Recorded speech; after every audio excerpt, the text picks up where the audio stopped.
Okay तो fine. So basically हम लोग ने जो थर्ड लेक्चर में देखा, हम लोग ने ये देखा था कि नील्स बोर ने 3 पोस्टुलेट्स दिए और वो 3 पोस्टुलेट्स को मैंने बहुत ही ज्यादा डिटेल में आपको एक्सप्लेन किया है।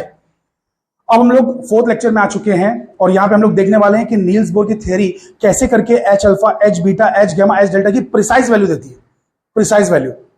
सो लिसन, आप लोग को इस पार्ट में काफी मजा आने वाला है, बिकॉज ये आप लोगों ने केमिस्ट्री में भी पढ़ा हुआ है, फिजिक्स में भी पढ़ा हुआ है, 11th एंड 12th में। 11th में स्ट्रक्चर ऑफ एटम केमिस्ट्री में जो चैप्टर था उसमें भी पढ़ चुके हैं आप लोग, और 12th में एटम्स एंड न्यूक्लियाई जो चैप्टर्स थे उसमें भी आप बेसिकली पढ़ चुके हैं फिजिक्स में।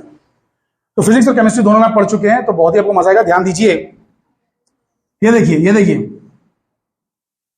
ये एक न्यूक्लियस है, इसके बाजू में ये एक ऑर्बिट है, ये दूसरा orbit. Orbits are close but I am not able to make perfect circles, ऐसी जैसे मैंने आर्क बना दिए। ये तीसरा ऑर्बिट है, ये चौथा ऑर्बिट है। तो ऐसे करके ऑर्बिट्स है, ऐसे करके हमारे पास ऑर्बिट्स हैं। Are you guys understanding? आप लोग समझ पा रहे हैं कि हमारे पास ऑर्बिट्स हैं? कुछ तो समझ में आ रहा है कि नहीं?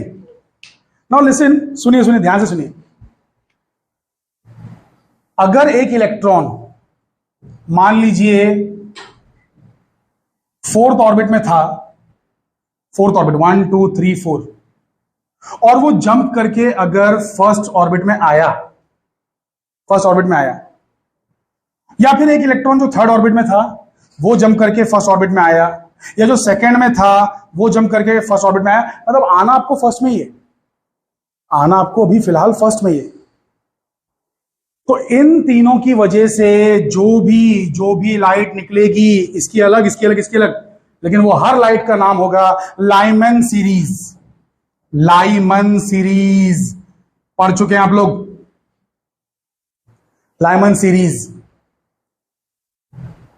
चौथे ऑर्बिट से आओ, 5वें ऑर्बिट से आओ, 50वें ऑर्बिट से आओगे अगर पहले ऑर्बिट में, अरे कूदोगे अगर पहले माले पे, एक बिल्डिंग में आप कहीं से भी 50 माले से भी कूदो, लेकिन कूदो अगर फर्स्ट फ्लोर पे, तो कूदते टाइम पे जो एनर्जी निकलेगी उस एनर्जी का नाम क्या है? Lyman series. Are you guys understanding the point? ये है लाइमन सीरीज, ठीक है, लाइमन सीरीज। दूसरा वाला ऑर्बिट में अगर कोई कूदता है दूसरे ऑर्बिट में, तो आप लोग चाहे थर्ड ऑर्बिट से कूदो, अच्छा फर्स्ट ऑर्बिट से कूद नहीं सकते, वो फिर एक एब्जॉर्प्शन स्पेक्ट्रम हो जाएगा, हम लोग उसकी बात ही नहीं कर रहे। We are talking about the emission spectra.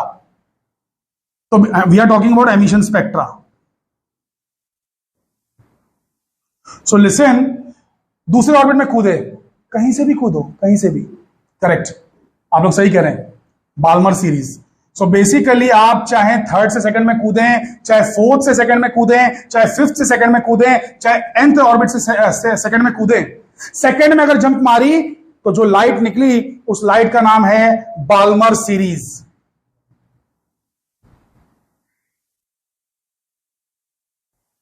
अगर आपने जंप मारी थर्ड ऑर्बिट, कहीं से भी जंप मारो, I don't care, as long as you are jumping into the third orbit, it will be called as Paschen series, and so on and so forth. There will be bracket series. अगर fourth में jump मारा तो Brackett series, fifth में jump मारा P fund series. उसको fund series बोलते हैं, fund, but मैं पी फंड इसलिए बोल रहा हूं ताकि आपको एग्जाम में नाम याद रखने में आसानी हो, आप स्पेलिंग मिस्टेक्स ना करें। Pfund series. So Lyman, Balmer, Paschen, Brackett, Pfund, ये आप लोग पढ़ चुके हैं कि नहीं पढ़ चुके हैं? पढ़ चुके हैं ना, गुड। सेकंड में जंप मारा बाल्मर, फिफ्थ में जंप मारा पी फंड। कहां जंप मार रहे हैं इंपॉर्टेंट है, कहां से जंप मार रहे हैं इंपॉर्टेंट नहीं है फिलहाल, तो ये सब सीरीज है। Now listen very very carefully, अब ये भी सुन लो, इनका नामकरण, इनका नॉमेनक्लेचर भी सुन लो। अगर जंप पहले में मार रहे हो तो लाइमन हो गया, डिसाइड हो गया लाइमन है। पहले में जंप मार रहे हो तो लाइमन है, लेकिन अगर दूसरे से पहले में मारा तो फर्स्ट लाइन ऑफ लाइमन, चौथे से दूसरे, सॉरी थर्ड में से पहले में मारा, थर्ड में से पहले, सेकंड से पहला, फर्स्ट लाइमन की लाइन, थर्ड से फर्स्ट में जंप मारा, सेकंड लाइमन की लाइन। फोर्थ से फर्स्ट में जब मारा, थर्ड लाइमन की line. Are you guys understanding the point? अरे भाई समझ पा रहे हो कि नहीं समझ पा रहे हो? अकल के पुतलो, बातें समझ में आ रही हैं आप सभी के? एक सेकेंड, अगर आप लोग सच में मेरी बातों को थोड़ा भी समझे हो, I want to ask you a question. Tell me, कहां से कहां जंप मारोगे तो बाल्मर की सेकंड लाइन मिलेगी? बाल्मर की सेकंड लाइन के लिए कहां से कहां जंप मारना पड़ेगा? बाल्मर की सेकंड लाइन, क्वेश्चन नहीं बोलो, खाली ऑर्बिट का नंबर बोलो। 3 to 1 नहीं, 4 to 2। हाँ कैसे, सुनिए, बाल्मर की लाइन चाहिए ना, तो जंप कहां मारना है? सेकंड में। अरे फर्स्ट में जंप मार दिया तो लाइमन होगा ना। बाल्मर की लाइन चाहिए तो सेकंड में जंप मारना है। पहली लाइन चाहिए तो थर्ड से सेकंड, दूसरी लाइन चाहिए तो फोर्थ से सेकंड, तीसरी लाइन चाहिए तो फिफ्थ से सेकंड। सेकंड में ही आना है क्योंकि बाल्मर है। अच्छा, पैस्चन की फोर्थ लाइन, कहां से कहां जंप मारना पड़ेगा? 6 to 1, 6 to 4।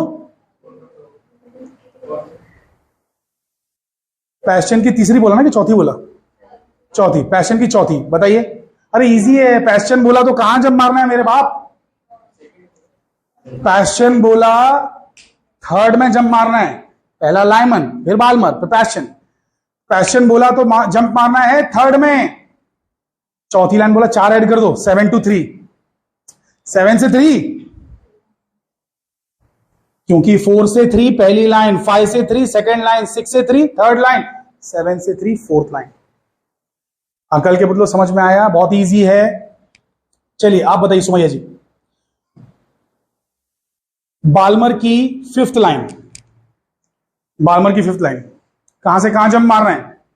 Come on, 7 to 2, perfect.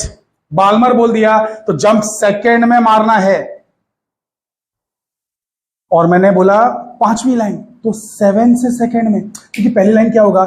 Third से टू, दूसरी लाइन फोर्थ से 2, तीसरी लाइन फिफ्थ से 2, फोर्थ लाइन 6 से 2, फिफ्थ लाइन 7 से 2। अरे भाई समझे कि नहीं समझे? तो बहुत इजी है। पहले तो जहां जंप मारना है अगर वो बोल दिया तो आप वो नंबर याद कर लो, और जितनी लाइन का नंबर बोला, fourth line, fifth line, sixth line, उतना ऐड कर दो ना यार। It's damn easy, come on. मैं इसलिए सिखा रहा हूं, ये बार बार बचकानी चीजें, ऐसे क्वेश्चंस आईआईटी जैम में आते हैं। 15वीं लेवल पे जो अपना एमएससी का एग्जाम होता है ना, एमएससी देने के लिए, आईआईटी में जाने के लिए ऐसे क्वेश्चंस आते हैं। उसमें बेसिक क्वेश्चंस 12th लेवल के आना चाहिए भाई, ये भी आता है। मतलब इतना इजी नहीं आएगा, बट इसी को थोड़ा सा और घुमा फिरा कॉम्प्लिकेट करके थोड़ा सा आ जाएगा, क्योंकि अभी आप उस लेवल पे थोड़ी ना, 12वीं लेवल पे कि एकदम इजी आएगा, बट इतना आपको समझ में आना चाहिए। Are you guys understanding it? Now listen very very carefully. ये लाइंस की वेवलेंथ अगर मुझे निकालनी है तो उसके लिए मुझे मैथ्स बताना पड़ेगा। वेवलेंथ डायरेक्टली स्पेक्ट्रोमीटर में देख के एक्सपेरिमेंटली चेक कर सकते हैं, लेकिन मैथमेटिकल फाउंडेशन क्या है उसका, तो मुझे मैथमेटिकल फाउंडेशन भी निकालना है। बहुत ही ध्यान से सुने आप सभी लोग। ये लाइंस को हम स्पेक्ट्रोमीटर में देख के उनकी वेवलेंथ पता कर सकते हैं, लेकिन मुझे मैथमेटिकली देखना है, मैथमेटिकली इन लाइंस को, इनकी लाइंस की वैल्यूज को। तो ये कैसे देखेंगे? इधर देखिए सभी लोग, बहुत गौर से देखिए। What was the Bohr's third postulate? Third postulate Bohr का क्या था? En minus Ep equals to H nu, बराबर है। En माइनस Ep क्या है? एच न्यू है ना? क्या मैं इसको ऐसे लिख सकता हूं? En minus Ep is equals to H C by lambda. लिख सकता हूं कि नहीं लिख सकता हूं? अरे भाई फ्रीक्वेंसी को स्पीड अपॉन वेवलेंथ लिख सकते हैं। Frequency is speed upon wavelength. कोई किसी को तकलीफ तो नहीं है यहाँ पे? ये तो समझ में आ रहा है ना भाई, है कि नहीं? आई होप की बातें सभी के समझ में आ रही हैं। Very nice. Now listen very very carefully. अगर मैं यहां पे ई और En और Ep की वैल्यू सब्स्टिट्यूट करूं, वो वैल्यू अभी तक हमने निकाली नहीं है, वो मैं निकालने वाला हूं। अभी फिलहाल के लिए इस वैल्यू को सुन लीजिए क्या है।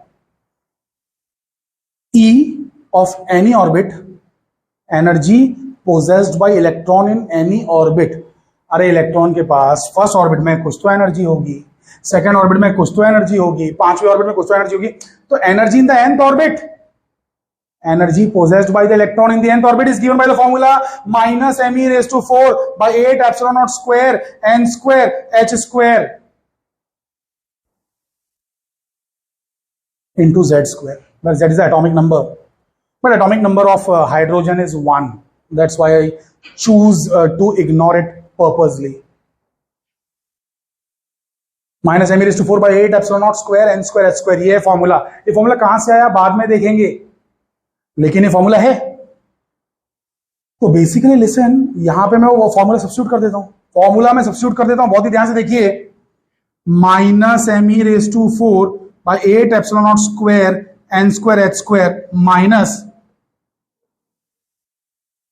nth ऑर्बिट है तो n डाला, 1 ऑर्बिट रहेगा तो 1 डालेंगे, 5th ऑर्बिट रहेगा तो 5 डालेंगे, तो pth ऑर्बिट है तो p डालेंगे. So minus me raised to 4 by 8 epsilon naught square p square h square is equals to hc by lambda. Are you guys understanding this? hc by lambda समझ में आ रहा है? Now listen, कुछ चीजें common भी है ना, कुछ चीजें बिल्कुल कॉमन है, तो मैं उनको निकाल दूंगा बाहर. क्या कॉमन है भाई? me raised to 4 by 8 epsilon naught square h square common है. me raised to 4 8 epsilon naught square h square common है. n स्क्वायर अंदर छूट जाएगा, वो भी -1 by n स्क्वायर छूट जाएगा. माइनस है ना, और ये प्लस 1 by p स्क्वायर है. प्लस, अरे माइनस प्लस हुआ ना, plus 1 by p square. So listen very very carefully. Listen, 1 by p square minus 1 by n square लिखा तो किसी को कोई भी तकलीफ नहीं होना चाहिए. क्यों? क्योंकि n माइनस में है, p प्लस में है. Right? Fantastic. Now listen, 1 by lambda is equals to me raised to 4. सुनो, 1 by lambda, h c को नीचे ले आया तो me raised to 4 by 8 epsilon naught square h cube c 1 by p square minus 1 by n square. ऐसा लिखा, कोई तकलीफ तो नहीं है ना? इसमें एक एक चीज कांस्टेंट है. Everything is known, everything. Mass of electron known quantity, charge of electron known quantity, epsilon permittivity of free space known quantity, speed of light known quantity, c speed of light, Planck's constant known quantity. So everything is a constant, and this constant is called as Rydberg's constant. Rydberg's constant, and represented by capital R, whose value is, जिसकी value है 1.097 into 10 raised to 7 meter inverse. 1.097 into 10 raised to 7 meter inverse. ये value यहां पे substitute कर दिया. अगर ये value यहां सब्स्टिट्यूट कर दिया आर की वैल्यू, और सुनो सुनो सुनो सुनो सुनो, H alpha, H beta, H gamma, H delta, ये जो 4 कलर्स है ना, जानते हो किसने देखे थे? बोर ने नहीं देखे थे. H alpha, H beta, H gamma, H delta Bohr ने नहीं देखे थे. ये देखे थे 1885 में बाल्मर ने. तो ये कौन सी सीरीज है? बाल्मर सीरीज है. बाल्मर सीरीज है, सुन लो. बाल्मर ने जो कलर्स देखे उसका नाम बाल्मर सीरीज रखा गया. बाल्मर ने जो देखा 1885 में, उसका नाम क्या रखा गया? Balmer series. तो बाल्मर सीरीज की बात चल रही है. अब नील्स बोर ने क्या किया मालूम है? नील्स बोर ने ये जो अंदर का ऑर्बिट है ना, इसमें डाल दिया है 2, क्योंकि बाल्मर सीरीज को हम 2 कहते हैं. अरे बाल्मर सीरीज सेकंड वाला है ना, सेकंड ऑर्बिट वाला है ना बाबा. सेकंड ऑर्बिट में कूदेंगे तो बाल्मर सीरीज. अरे अगर मैं लाइमन सीरीज की बात करूं तो यहाँ पे पी में क्या डालूंगा? इनर ऑर्बिट में क्या डालूंगा? Inner orbit. अंदर के ऑर्बिट में क्या डालूंगा? 1. बाहर का ऑर्बिट कुछ भी रहने दो. दिस इज बाहर का orbit, higher orbit. This is अंदर का orbit. P is lower orbit, inner orbit. Series का नंबर है वो, सीरीज का. तो बाल्मर सीरीज सेकंड है, सेकंड डाल दिया. जैसी बाल्मर ने, ये तो सेकंड तो डाल ही दिया, लेकिन बाल्मर ने जैसी यहाँ पे 3 डाला तो बाल्मर की पहली लाइन मिल गई ना. बाल्मर की पहली लाइन. अगर 4 डालेगा यहाँ पे तो बाल्मर की दूसरी लाइन. अगर 5 डालेगा तो बाल्मर की तीसरी लाइन. हाँ के ना? तो जैसे उसने 3 डाला ना, उसको एक नंबर आया, और वो नंबर एच अल्फा का जो नंबर बाल्मर ने निकाला था उससे मैच हो गया. सुनो सुनो सुनो, 1885 में बाल्मर नाम का केमिस्ट, केमिस्ट्री का साइंटिस्ट, वो देखता है हाइड्रोजन में से निकलते हुए 4 कलर्स, वो 4 कलर्स का स्पेक्ट्रोमीटर लगा के वेवलेंथ मेजर करता है। वो वेवलेंथ वो बोल देता है कि इसको हम एच अल्फा कहेंगे, उसको एच बीटा कहेंगे, इसको एच गैमा कहेंगे, उसको एच डेल्टा कहेंगे।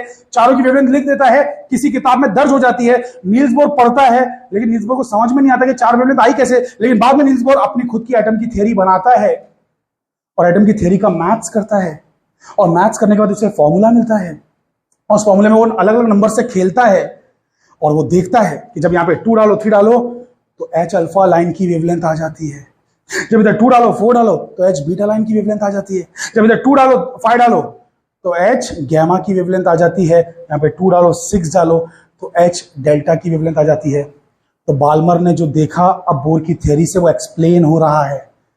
तो Bohr was able to explain कि बाल्मर की जो लाइन्स है उनकी वेवलेंथ उतनी ही क्यों है। क्यों? क्योंकि इलेक्ट्रॉन जंप कर रहा है 6 से सेकंड में, 5th से सेकंड में, 4th से सेकंड में। तो इस तरीके से आपको H delta, H gamma, H beta, H alpha मिल रहा है। Are you understanding the point? So that was a very very great achievement for the Bohr. और लोगों ने कहा बोर बाबा की जय। लोग खुश हो गए because he had explained a mystery which was given like 25 years back.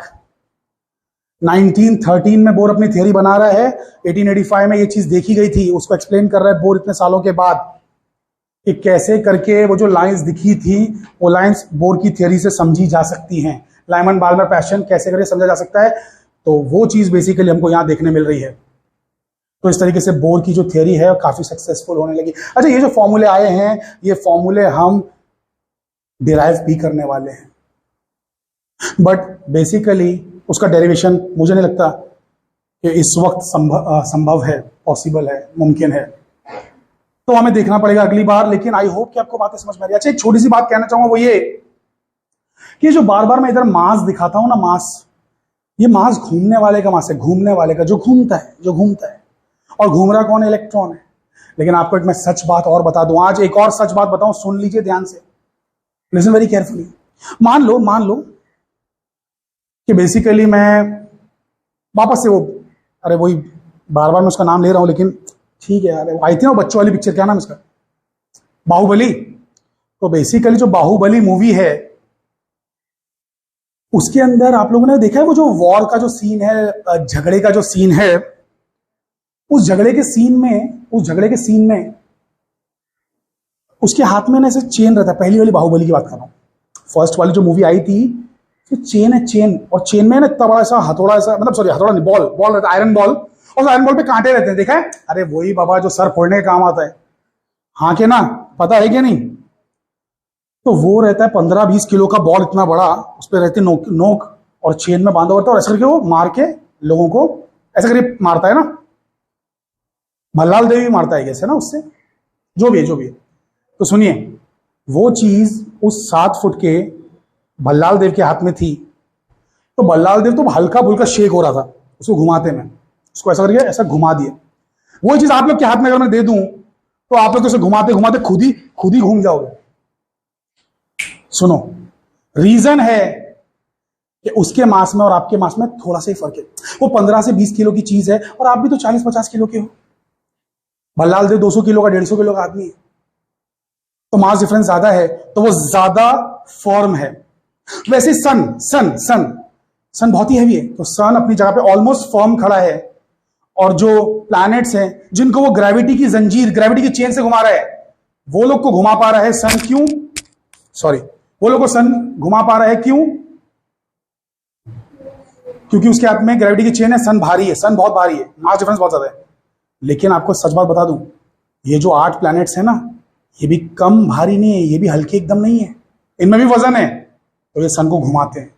सन जब इन्हें घुमाता है तो सन भी इसको घुमाता है, सॉरी प्लैनेट्स भी सन को घुमाते हैं।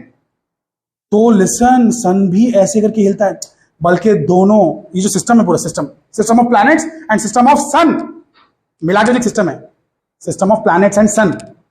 इसका एक कॉमन पॉइंट है जिसे कहते हैं बेरी सेंटर, BARY,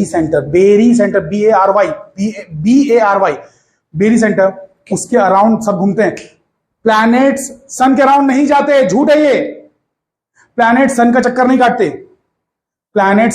काटते, लिसन,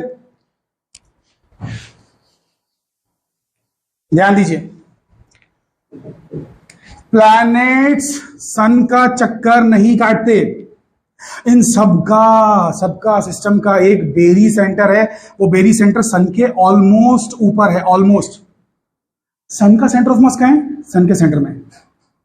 प्लैनेट का सेंटर ऑफ मास उनके सेंटर में, लेकिन सबका सेंटर ऑफ मास यहां, उसे हम कहते हैं बेरी सेंटर।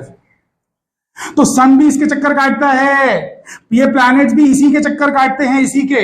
लेकिन क्योंकि ऑलमोस्ट सन पे गिरता है तो हमें ऐसा लगता है कि प्लैनेट सन के चक्कर काट रहे हैं, बट सन भी उसके चक्कर काटता है, प्लैनेट भी उसी के चक्कर काटते हैं, लेकिन ऐसा लगता है कि सन के चक्कर काट रहे हैं। तो दुनिया में कोई भी एक चीज जब दूसरी चीज को घुमाती है तो वो रुकी नहीं रह सकती, उसे भी हिलना होगा। बट वो जितनी भारी है उसे उतना कम हिलना होगा, उसका ऑर्बिट उतना छोटा होगा, और जो जितनी हल्की है उसे उतना लंबा घूमना पड़ेगा। Are you understanding it? This is in accordance with the law of conservation of angular momentum. Are you guys understanding it? तो सन भी हिलता है प्लैनेट्स की वजह से। तो अब सुनो, इलेक्ट्रॉन भले ही कितना भी हल्का हो, लेकिन उसे न्यूक्लियस घुमा रहा है, तो न्यूक्लियस को भी थोड़ा घूमना पड़ेगा कि नहीं? तो जब न्यूक्लियस भी घूमने लगे, इलेक्ट्रॉन भी घूमे, तो अब यहां पे मास किसका डालते हैं? मैंने क्या कहा था? घूमने वाली चीज का। तो अब तो दोनों घूम रहे हैं। अरे अब एक बंदा नहीं घूम रहा है, तो अब हमें सिस्टम का रिड्यूस्ड मास लेना होगा, reduced mass of the system. हमें मास ऑफ इलेक्ट्रॉन नहीं लेना है, क्योंकि अकेला वो नहीं घूम रहा है, न्यूक्लियस भी घूम रहा है। तो हमें से अब ये टू बॉडी प्रॉब्लम बन गया है। Two body problems are a bit complex problems, they are complicated. तो इस टू बॉडी प्रॉब्लम को वन बॉडी प्रॉब्लम में कन्वर्ट करने के लिए reduced mass of the system लेना होता है, reduced mass of the system. और reduced mass of the system मैं डिराइव नहीं करूंगा, मैं खाली उसका फॉर्मूला लिख दूंगा। Reduced mass of the system is mass of the electron into mass of the nucleus upon mass of the electron plus mass of the nucleus. अब आप चेक कर लें यहां पे मासेस डाल के, ये मास इलेक्ट्रॉन से भी थोड़ा कम आएगा, क्योंकि इसका नाम ही है reduced mass of the system. Electron से भी कम आएगा, जबकि आपने न्यूक्लियस को भी मास मल्टीप्लाई किया, ये मास की वैल्यू इलेक्ट्रॉन से भी कम आएगी। तो यहां पे एक्चुअल में m डालना नहीं होता है, ये जो फॉर्मूला है इसमें m डालना नहीं होता है, बल्कि म्यू डालना होता है। बट वो सब discussion we will leave out, we will not go into those details in the subsequent lectures to come. तो हम लोग जो है उसको इग्नोर करेंगे, हम लोग m ले लेंगे, बट m समझ जाना कि वो रिड्यूस्ड मास ही एक तरीके से हमने लिया है। हम उसके बारे में पहले बोलेंगे नहीं, but it is understood at the back of the mind कि हम लोग बात कर रहे हैं रिड्यूस्ड मास की ही बात कर रहे हैं। समझ में आया? अरे अगर इलेक्ट्रॉन को घुमाया तो बेसिकली न्यूक्लियस भी घूमेगा। तो फिर अभी टू बॉडी प्रॉब्लम हो गया। टू बॉडी प्रॉब्लम अगर हो गया तो हमें उसे वन बॉडी प्रॉब्लम में कन्वर्ट करना है, तो मास ना लेके reduced mass of the system लेना है। Are you understanding the point? तो चलिए मैं यहीं पे आपको इसके साथ छोड़ देता हूं, मैं इसके बारे में डिटेल में बातें नहीं करता हूं, इसको हम और ज्यादा परस्यू नहीं करेंगे। हम लोग खाली वो जो फॉर्मूले आए हैं ना, एनर्जी का फॉर्मूला me⁴/8 ε² n² h², वो डिराइव करेंगे अगले एपिसोड में। तो तब तक के लिए आप हमारे साथ बने रहिए, एंड कमेंट सेक्शन में बेसिकली जो भी डाउट्स हैं वो आप पूछ सकते हैं। Thank you very much.